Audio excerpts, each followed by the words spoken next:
آپ کے دل میں بار بار تہجد کا خیال آتا ہے تو سمجھ لیجیے یہ بہت بڑی نعمت ہے۔ اسے ٹالیے مت، کیونکہ ہر کسی کو یہ توفیق نہیں ملتی۔ بسم اللہ الرحمن الرحیم۔ السلام علیکم رحمۃ اللہ وبرکاتہ۔ میرے پیارے عزیزو، کیا کبھی آپ کے ساتھ بھی ایسا ہوا ہے کہ رات کو اچانک دل میں خیال آیا ہو کہ آج میں تہجد پڑھ لیتی ہوں یا پڑھ لیتا ہوں؟ کوئی الارم نہیں لگایا تھا، کوئی پلان نہیں کیا تھا، لیکن دل بھی بے چین ہونے لگا۔ بار بار ایسا محسوس ہوا کہ اٹھو، وضو کرو، اللہ کے سامنے کھڑے ہو جاؤ۔ اگر آپ کے ساتھ بھی ایسا ہوا ہے تو آج کی یہ ویڈیو آخر تک ضرور دیکھیں، کیونکہ آج ہم جانیں گے کہ تہجد پڑھنے کا خیال اچانک کیوں آتا ہے۔ کیا یہ صرف ایک خیال ہے یا اللہ کی طرف سے کوئی خاص پیغام ہے یا اشارہ ہے؟ کیونکہ تہجد کوئی عام نماز نہیں ہے، یہ وہ نماز ہے جس کے بارے میں اللہ تعالیٰ نے اپنے محبوب صلی اللہ علیہ وسلم کو خاص طور پر حکم دیا۔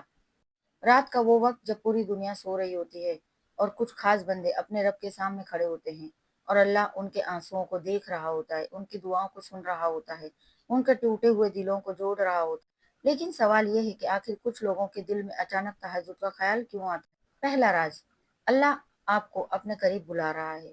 یاد رکھیے، ہر انسان کو تہجد کا خیال نہیں آتا۔ بہت سے لوگ راتوں کو موبائل چلاتے ہوئے گزار دیتے ہیں، بہت سے لوگ دنیاوی باتوں میں کھو جاتے ہیں اور اسی میں گم رہتے ہیں۔ لیکن جب کسی بندے کے دل میں یہ خیال آتا ہے، کاش تہجد پڑھ لوں، تو یہ بہت بڑی نعمت ہوتی ہے۔ علماء فرماتے ہیں، جب اللہ کسی بندے سے محبت کرتا ہے تو اسے اپنی عبادت کی توفیق دیتا ہے۔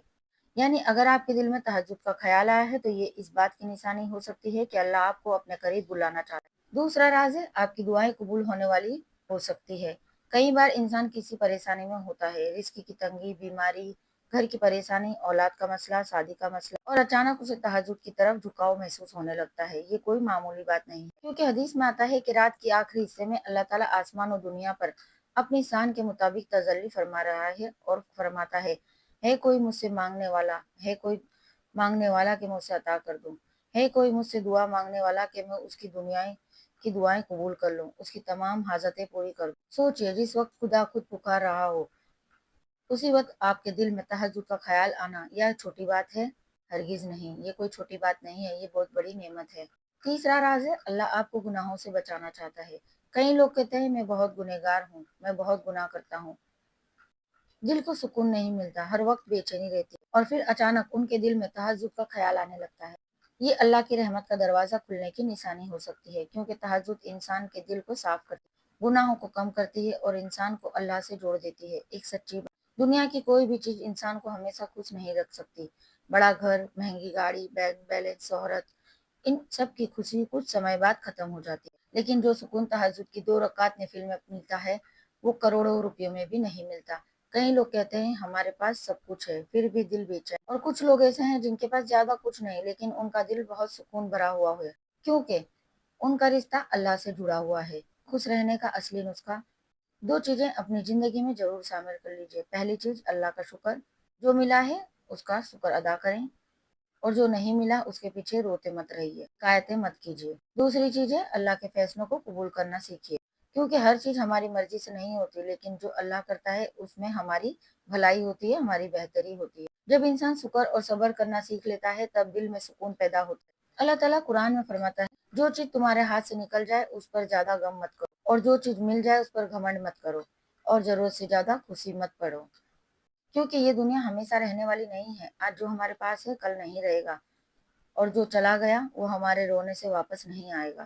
اصلی چیز دنیا کی خوشی میں نہیں ہے بلکہ اللہ کی رضا۔ کیا آپ جانتے ہیں سب سے بڑی خوشی کیا ہے؟ نبی پاک صلی اللہ علیہ وسلم نے فرمایا ہے، ہمیں ایک بہت خوبصورت اصول دیا ہے۔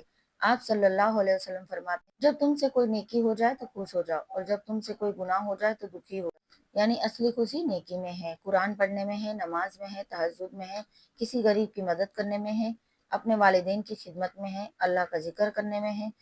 یہی خوشی کی اصلی پہچان ہے۔ خوشی وہ نہیں جو کچھ منٹوں میں ختم ہو جائے، کچھ منٹوں کے لیے ہو۔ اصلی خوشی وہ ہے جسے یاد کرنے کی میں بھی خوشی محسوس ہو، جیسے کہ رمضان کی عبادتیں یاد آئے اور دل خوش ہو جائے، کسی ضرورت مند کی مدد یاد آئے اور دل خوش ہو جائے، تہجد کی راتیں یاد آئے اور آنکھیں نم ہو جائے، یہی اصلی خوشی۔ اگر آج آپ کو تہجد کا خیال آیا ہو تو کیا کریں؟ اور آپ کے دل میں تہجد پڑھنے کا خیال آیا تو اسے نظر انداز مت کیجیے گا۔ ہو سکتا ہے یہ اللہ کی طرف سے بلاوا ہو سکتا ہے آپ کی قسمت بدلنے والی ہو سکتا ہے آپ کی دعائیں قبول ہونے والی ہو۔ یا ہو سکتا ہے کہ اللہ آپ کو اپنے خاص بندوں میں شامل کرنا چاہتا ہے۔ آج ہی ارادہ کیجیے، سونے سے پہلے وضو کیجیے، الارم لگا کے دیجیے اور اللہ سے اپنی دعائیں کر کے سوئیے کہ اللہ تعالیٰ مجھے تہجد پڑھنے کی توفیق دے، اور کم سے کم 2 رکعت تہجد ضرور پڑھ لیجیے۔ یقین مانیے جس دن سے آپ تہجد کی نماز کا سواد چکھیں گے، اسی دن سے آپ کی زندگی بدلنے لگے گی۔ اور اگر آپ کے دل میں بار بار تہجد کا خیال آتا ہے تو سمجھ لیجیے یہ بہت بڑی نعمت ہے، اسے ٹالیے مت، کیونکہ ہر کسی کو یہ توفیق نہیں ملتی۔ اللہ تعالیٰ ہم سب کو تہجد کی نماز پڑھنے کی پابندی کرنے کی توفیق عطا فرمائے، ہمارے گناہ معاف فرمائے، ہماری دعاؤں کو قبول فرمائے اور ہمیں دنیا اور آخرت کی کامیابی عطا فرمائے، آمین یا رب العالمین۔ اگر ویڈیو آپ کو پسند آئی ہے تو ویڈیو کو لائک کریں، اپنے دوستوں اور رشتہ داروں کے ساتھ شیئر کریں اور میری چینل ساجدہ سیخ کو سبسکرائب کرنا مت بھولیے گا۔ ملتے ہیں اگلی ویڈیو میں ایک روحانی عمل کے ساتھ، نئے وظیفے کے ساتھ اور ایسی ہی امپورٹنٹ ویڈیو کے ساتھ۔ اللہ حافظ، جزاک اللہ خیر، السلام علیکم رحمۃ اللہ وبرکاتہ۔